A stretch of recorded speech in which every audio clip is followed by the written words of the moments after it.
Tak vítáme vás u posledního pořadu našeho Before the Clash. No, máme tu mezi sebou dva hosty.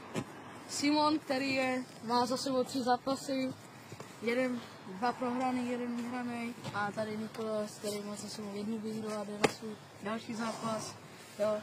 Kluci, řekněte nám, jak se cítíš před zápasem, s kým trénuješ a jak trénuješ a s čím se připravuješ? Pocity dobrý a trénují mě oni dva. A dobrý. A ty?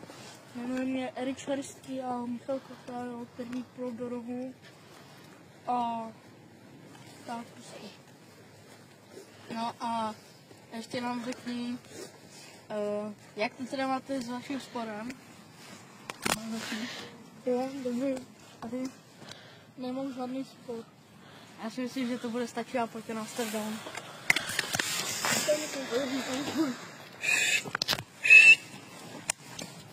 Pojď, děky, neboj se, víš?